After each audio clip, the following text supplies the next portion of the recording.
Welcome to Animal Posse, the podcast dedicated to the people and rescues making a difference in the lives of animals. Today's episode tackles a side of shelter life that isn't always talked about: the cats who don't cope well, the ones who become labeled spicy, shut down, or misunderstood in a shelter environment. I'm joined by Berlin Waters of the Spicy Cat Project, who's doing incredible work advocating for these cats and help us better understand what's really going on beneath the hisses, swats, and the silence. We're getting into why some cats struggle in shelters, what stress really looks like in feline behavior, and how to change the outcome for cats who might otherwise be overlooked. Hi, Berlin. I'm so glad that you are coming on the show to talk about the Spicy Cat Project. Yeah, me too. I'm excited. Yeah, because that's something that means a lot to me. I do cat rescue. And Oh, yeah. yeah, and it's a problem that you see a lot of the times, and a lot of people don't realize it. So I'm glad that you're Mhm. here to be able to discuss it. And so we can kind of see what's really going on with these cats when they become shut down. Yeah, it's definitely been a problem that I've noticed. To start, tell us how you got into doing this. Yeah. Well, I've had many cats my whole life. And so cats have always just been a passion of mine. And then when I started a master's program at UF in shelter medicine, we had to do a research project. So I started volunteering at the shelter, and pretty quickly I noticed that so many cats were being neglected emotionally. They weren't having their needs met. And so I decided that was my research project. I was going to work with these cats because I also saw that a lot of the staff was intimidated by these cats, which is understandable. And no one really knew what to do with them. So I was like, my goal is going to be work with these cats, see if I can socialize them, see what I can do just to improve their welfare. And so that's how the Spicy Cat Project started. Another thing that I would like to get into is a little bit with the term spicy. And the reason that I want to bring that up is because I just recently shared a video on Facebook, and it was a 4-week-old kitten. I Mhm. had him in a carrier and he was absolutely terrified. So, ears flat, he's hissing up a storm at me because this poor little Mhm. guy, he's terrified. So, I put Yep, the video out there to show people that he is not mean, he is just terrified. And exactly.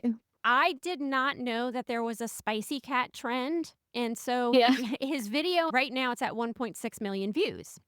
Oh my goodness. Yeah, and, like, I never expected it, and so when I was telling somebody about this, they're like, "Oh, there's this spicy cat trend where people think this is cute."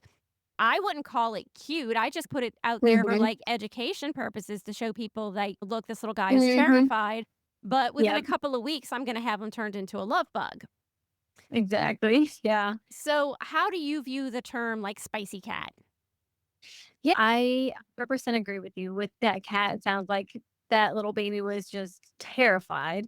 And the name of my project is the Spicy Cat Project, but I actually never use the term spicy cat in practice because I do dislike it for those reasons. People tend to like to say that in a fun, funny way. Oh, he's spicy. And I can see what they're trying to do with it, but it's also, okay, yeah, he's aggressive because this cat is terrified. They're so scared and they're acting out aggressively because those are their defense mechanisms. So, while it is the name of my project, I do have a whole definition on the bottom of my website that says what spicy cat means and what it means to me and how I don't use it. But it is catchy, and I hope people will just recognize that. And that's how I get recognition for my website. So you mentioned that your research project was geared towards these cats that were shutting down in the shelter, and also how the Mhm. way people viewed these cats. So, through your research, what have you found? What is the best approach when dealing with these cats in these environments when they come in and they just get very aggressive or completely shut down because they're so scared? Yeah, like I said, so many people just have this kind of misunderstanding of what cats are when they act out aggressively. Because when dogs are scared, they have the sad puppy dog eyes. They look sad and everyone wants to help them. And when people see cats that are acting out aggressively, they assume these cats must be mean or feral or unsocialized. And so that I think is the biggest problem why there's such a misunderstanding is even though the cats and the dogs are feeling the same things, which is fear, people don't realize that, oh, cats express that in an aggressive way. And so what I find is so many cats come to the shelter and they are just terrified out of their minds. And people assume that they must be unsocialized or feral. And so they leave them alone to decompress when really most of the cats that come into the shelter were previously house cats. It's not like they were feral cats just brought off the streets, but they just don't recognize that's what they're feeling inside. So my basic approach is to get them out of the kennel, get them in a quiet environment, and just interact with them one on one. And just the main thing I've noticed is just that reassurance, showing them that there's nothing to be afraid of. I'm here to help. That's the biggest thing for these cats. Yeah, and what you mentioned too about the house cats being like feral, I run a few lost pets groups on social Yeah. media. And that is one thing that I always tell people you want to go check the shelter to see if your cat is in the shelter, but you also have to Hmm. go check the feral cat room. So you want to ask to go Yeah. see the feral cats because a lot of the time these adult cats will act feral. And in Hmm. fact, like being in cat rescue, that's something that really upsets me is when I see people thinking it's nothing to rehome their adult cat because they think, oh, their cat is 100% fine with them, friendly, lovey, but they don't realize when that cat gets into a new environment, the cat shuts down most of the time. There's a few Hmm. instances where I've seen it where the cat's okay, but most of Hmm. the time the cat will shut down. And a lot of the times the cat will even stop eating. I have one sitting on my lap right now. He's 3 years old and his owners gave him up because they didn't have time for him. And so when we first got him in, he's very cute. But I was like, despite how cute he looks, we couldn't have anybody around him because he was terrified, absolutely terrified. So Oh. we had one of these like little soft pop up containers that we had him in. And it's big enough for him to move around, big enough for his litter box, big enough for a bed and everything. But even when we would go in to go change his box or feed him, we would have to be careful because he would come lunge at us. Oh, yeah. Now it took just a few days, and after a few days, Mhm. he's absolutely fine now. He's a love bug. But you'd never That's know good. how long it's gonna take. That's been my experience anyway, and I've even Mhm. seen it where with a lot of rescues who will take back their adult cats, that when they take them back after 5, 6 years, sometimes the cats will even starve themselves to death. Oh my goodness. Yeah, any transition. Oh, and that's one thing I try and advocate for with my project too is adoption counseling because whether they're getting moving from the home into a shelter, they're scared, but also when they're going from shelter back to a new home, that's a new place, they're also terrified. And so making those transitions as smooth as possible and informing owners of how to do that, how to get them used to you, and how to not make it such a traumatic experience each time they move is super important for rescues and shelters. Can we go over like the approach that a rescue should take when they get in a cat like this, either from the shelter or let's say it's one that they take in as an owner surrender, as well as what adopters could do or what rescues should advise adopters to do with cats that shut down like this? Yeah, when any cat comes into a rescue or shelter, we'll always definitely get as much information about them as possible and their behavior. And then instead of just giving these cats days to just decompress, like a lot of people like to say, I advocate for working with these cats as soon as possible within the first 3 days, really, is just getting them out of that kennel, interacting with them and socializing with them one on one. Again, in that calm, quiet environment, just to, again, reassure them. And same thing happens going back into the home. Advocate for owners and the shelters to keep those cats in a small, quiet room. I see so many times where cats would get adopted and even at the shelter, if they are sweet, they bring home this cat that they were told was super sweet. Then, like you said, they get to the new environment and they're aggressive or stressed or not eating. And so with adoption counseling, I really highly recommend keeping them in a small bathroom for 7 to 10 days at minimum to let them settle in frequent one on one interactions in a calm environment just to get to know them and show them that you're not there to hurt them. You're there to help them through this tough transition. And one of the things I really like to do with the aggressive ones, especially, is use my bundle and bond technique, where you wrap them in a towel wrap and just hold on to them just for those first few minutes where they are in that fight or flight state until they're able to relax and go, oh, okay, take a breath. This person's not hurting me. I can relax now. I'm safe now. And so that's why I found to be very helpful for those super fearful or even cats that are lashing out aggressively. With the bundle technique that you're talking about, I have done that plenty of times with kittens. Now, it's a little bit different with a bigger cat because I know Mhm. even sometimes when you're dealing with a kitten that might be 10 to 12 weeks old, you've got to be really careful with that kitten because the kitten's Mhm. terrified and the kitten might bite Oh, you. yeah. So, how Mhm. do you accomplish that with an adult cat? Yeah. For shelters, I would recommend that being the staff doing that, not necessarily adopters, because it is dangerous. And I wouldn't put that on adopters to expect them to do something like that. But for mostly when I deal with owner surrendered cats or cats that we know came from a home environment, the ones that are from a home environment and acting out the most aggressively in the shelters actually don't need the bundle and bond. I would say 99.9% of the time, I bring them into a quiet, calm room and they're fine. And they open up, and I don't even need a towel wrap or anything. It's the ones that are frozen in fear that really need the bundle and bond.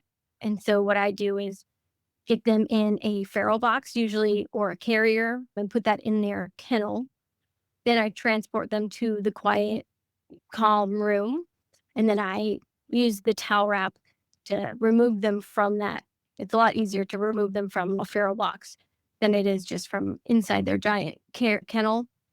And then I wrap them in my Superman towel wrap. And it takes a lot of confidence, but as long as you can hold on to them, cats are only 10 pounds. So you can do it. They seem strong, but you're stronger. So you just hold on to them for the 30 to 60 seconds it takes for them to realize that you're not hurting them, and that's usually all it takes, and they're able to calm down, and I just talk to them and say, "It's gonna be okay," and they usually open right up.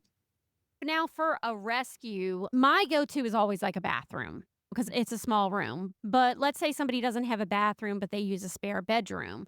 If you don't have the cat crated or in some kind of larger kennel, then the cat could go hide under a bed, go hide under a dresser, and those types of things. Do you advocate for putting them in a kennel until they get a little bit more acclimated to the space that they're in?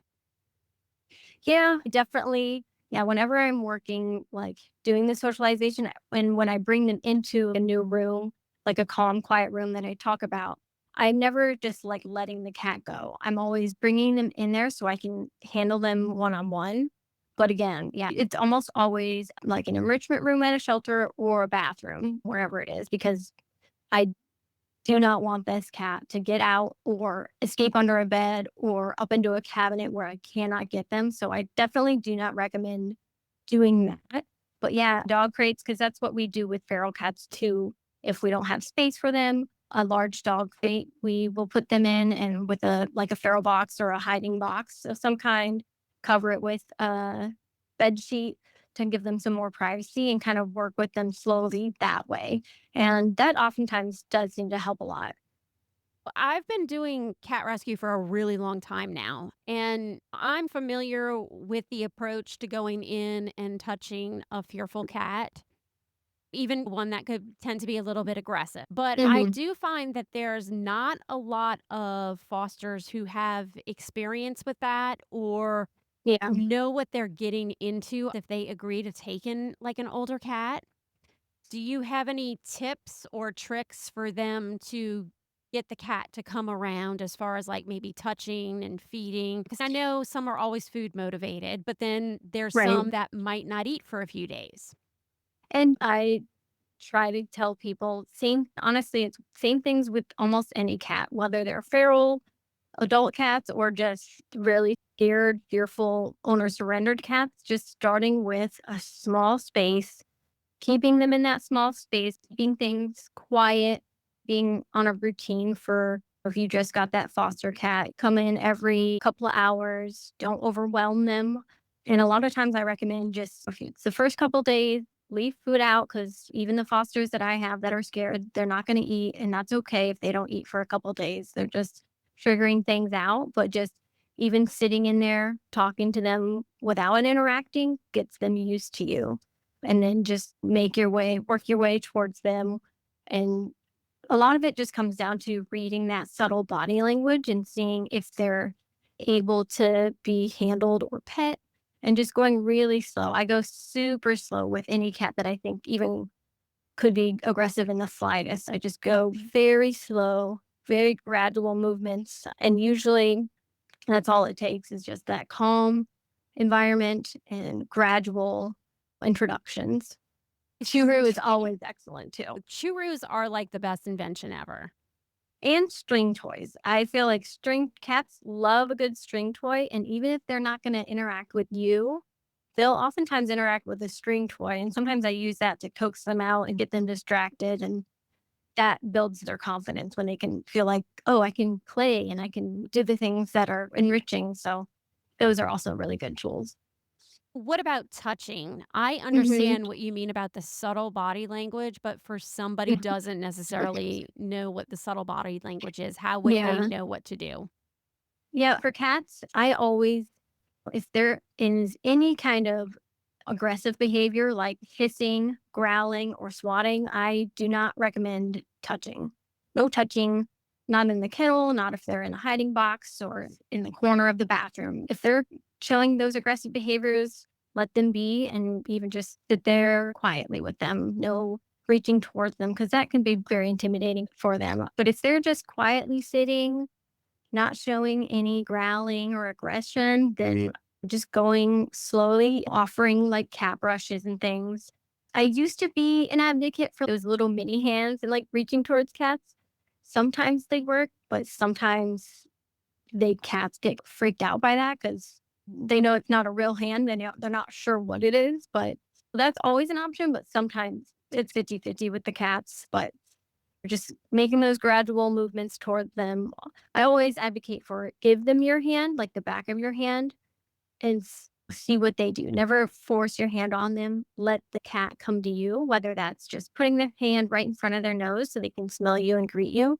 That's a huge thing. Just letting a cat greet you is the first step in any interaction because if you don't greet them, they don't know what's going on. And that's when they usually lash out aggressively. When you said that if they're exhibiting these aggressive signs, growling, hissing, swatting, is there anything that you can do to calm them down to get them over that? Sometimes food will help. It's tough. Those kind of cats that are acting out aggressively once in a home environment, like a foster situation, sometimes I do need a day or two if you just brought them home. But I've found most of the cats that I work with, once they're again in that calm environment and you just show them and reassure them that you're not there to hurt them, they usually do pretty well. But if they're acting out aggressively, I wouldn't expect a foster to be able to do this, but when I have like feral cats who are still doing this, I do the Superman towel wrap and the bundle and bond. And honestly, that does help quite a bit, but that is more advanced cat handling skills. So if it's a foster or new adopter, just waiting it out, spending that quality time with them, and usually slowly but surely, they just need a little extra TLC and a little bit of extra time.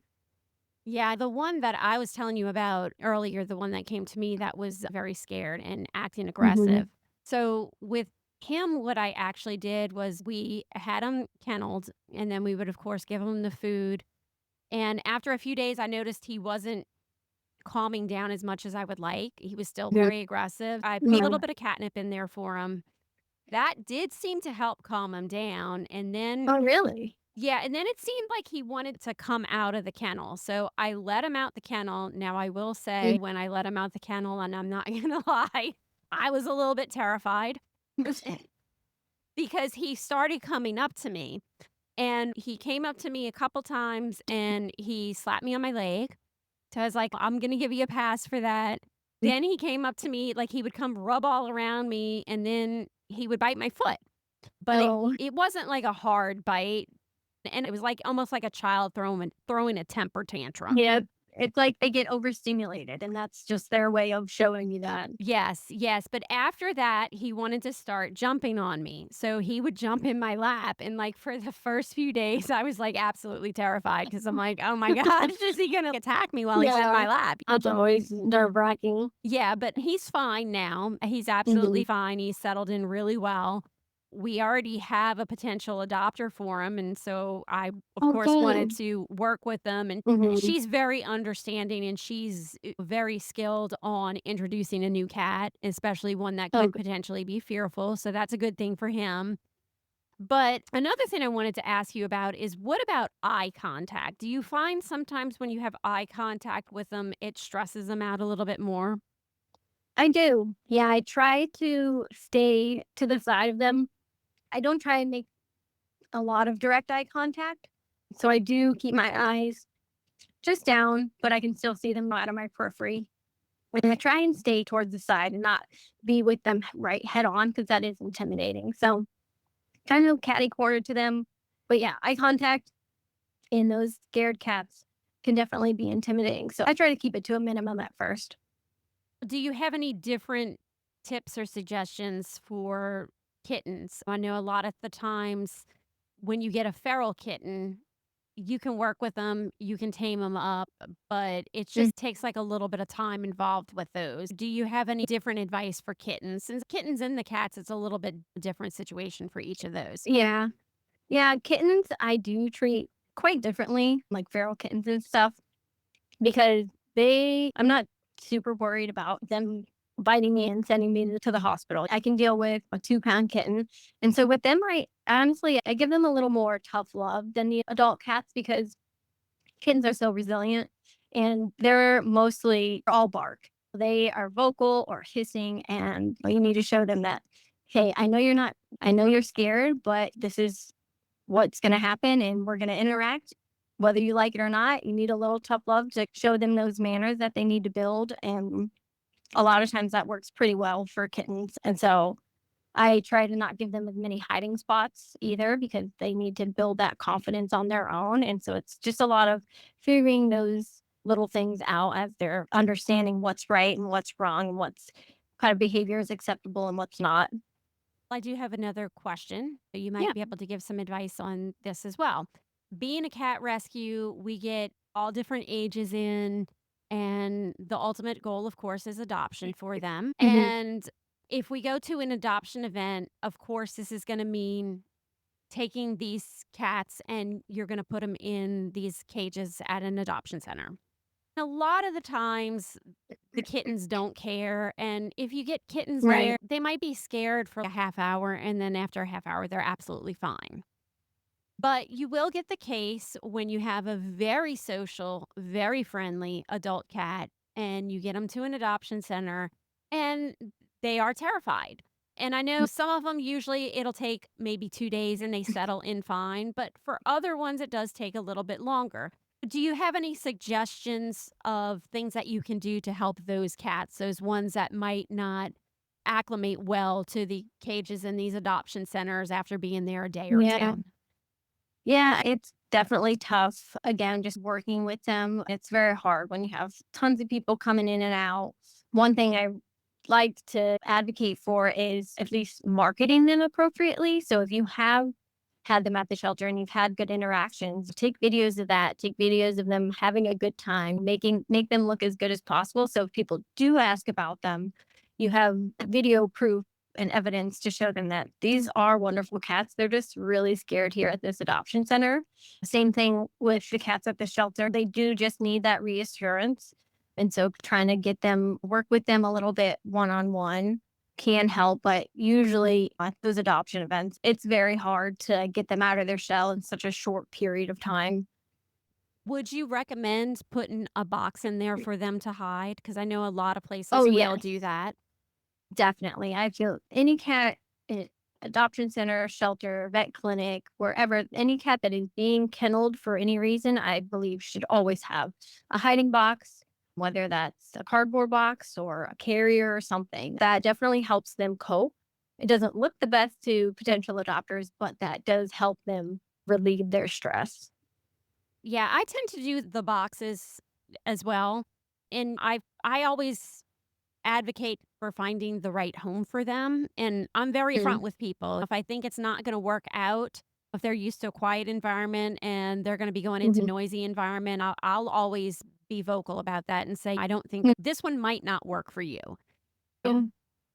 Yeah, it depends. If you have the information of what kind of home they came from, can definitely help put them in similar housing. But I do try to give them the benefit of the doubt because a lot of times, no matter how scared they are at the shelter, I've seen so many cats that were just absolutely aggressive or absolutely scared out of their mind once they're back into a home that the person is just knows that they need a little TLC, they blossom into cats that I didn't think possible. I always try to give them the benefit of the doubt, but I do try and advocate for the ones that try and find the best home for them for sure. Before we end the call, what advice would you have for people who are out there just trying to rehome their adult cats that don't know that these adult cats can shut down like this and act like a Mhm. totally different cat? Because my Yeah. experience is when people are trying to give away their cats or rehome their cats, say on social media or wherever, they're always like, oh, this is a very, very sweet, friendly cat. He's 10 years old. And I Mhm. find you'll try to always offer people advice and be like, look, it's going to be a slow transition for a 10-year-old cat. What advice Yeah. would you have for people that are out there rehoming their cats thinking that their cats are like a dog and they're just going to fit in anywhere? And that's the hardest thing. And because it's not that even if they know the person who's trying to rehome them, even if they know that their cat might take a little extra time, might become aggressive, it's also up to the person taking in that cat to realize this might take some time. This cat might shut down for a little bit. So it's honestly a cultural thing. There's always been this negative perception of cats in general that I've noticed in just our culture. And so it is hard. And as much as you don't want people to rehome their cats, sometimes life happens and it does need to happen, or owners pass away and it's unavoidable. So just letting people know that cats exhibit fear, often aggressively, and they take a lot longer than dogs to acclimate to new environments. And so just the general basics of cat behavior is something I think everyone needs to be aware of, whether you're adopting a new cat or rehoming your cat that you've had for a long time. Just that's what my website is all about too, is just broadening public knowledge of cat behavior as a whole. Yeah, I think that's great advice too, because one of the things that I see is when people are rehoming them, the people that are going to take them might not have any experience with cats at all. Hmm. And it's upsetting to know that they might not know what they're getting into. And when you try to people advice on it, I find that people aren't always receptive about it. Yep, You and that's know, very true, and it's very frustrating, but you do what you can, and so if they're not gonna take my advice up front, I at least like to try and offer brochures or websites or things they can look up in their own time if they do get home and realize, "Oh, shoot, this cat isn't acting how I wanted it to. Let me see what else I can find on the online or something." and what is your website? The spicycatproject.com. I'm so glad that you came up with that because it is something that I will definitely refer people to. Thank you. I You know, appreciate that. Yeah. yeah. Even people you think say they know about cats often find themselves in situations where they didn't realize cats did take that longer than normal, or, oh, they're aggressive because they're scared. But just simple things like that, just getting the word out about all the subtleties of cat behaviors and just the basics. And so that's what my whole project was aimed towards not just shelters, but also the general public. I try to be an advocate whenever I see something and I can comment on it. I always try to advocate for the cats and to let people know because I think it's important for people to know. But being able to direct them to your website is wonderful. And not only that, like even when I'm adopting out a cat and I go through all the basics with everybody, do this, do Mhm. this. Yeah. I'm always small room. You've got to start out in a small room, never start out in a Right. large room. And people listen, but sometimes they don't listen. So I think Yeah. telling them, okay, go to this website and look, she's got some great advice on there. I do really think that will help.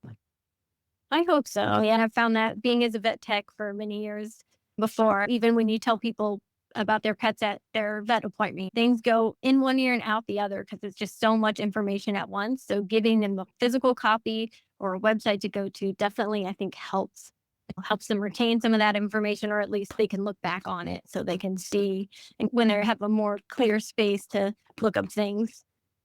Thank you for being an advocate for the cats, and thank you for coming on the show to tell everybody about this. And I'm going to include your Well, thank webs you. in the show links too. Oh, that's awesome. I really appreciate that. And thanks for all the work you do. That's it for today's episode of Animal Posse. If you love what we're doing, please consider becoming a member. Your support directly helps us continue highlighting the people and stories that save lives across the country. Just a quick reminder, the views and opinions expressed by our guests are theirs alone and are provided for entertainment purposes. They don't necessarily reflect the official position of the show, and this information should never replace the advice of your own veterinarian. Thanks for listening, and we'll see you next time. Bars in the night, claws in the fight, whiskers twitch and tails take flight. They're calling in stories to spin from the wild to the heart within. Broken wings and hopeful springs, we're the voices for these things. Animal Posse, hear the call. We stand together, big and small. Rescue tales, we've got it all. Animal Posse, saving them all.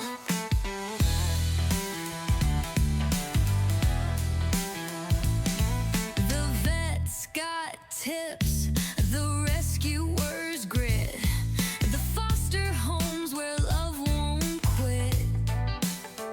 From a pup in the rain to a bird in pain, every soul's worth the strain. Animal Posse, hear the call.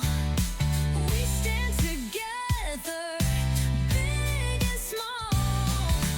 Rescue tales, we've got it all.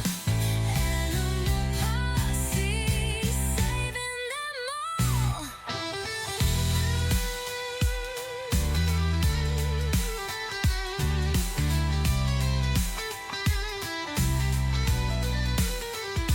Every caller tells a tale, every howl a whispered wail. We rise up, we never fail. This is the bond, the holy grail.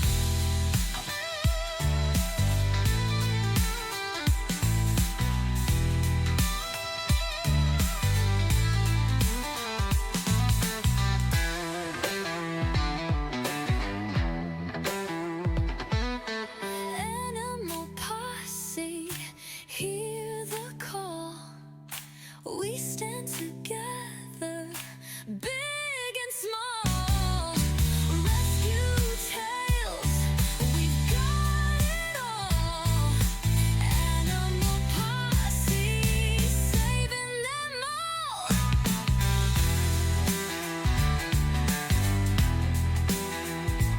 Every caller tells a tale, every howl a whispered wail. We rise up, we never fail. This is the bond, the holy grail.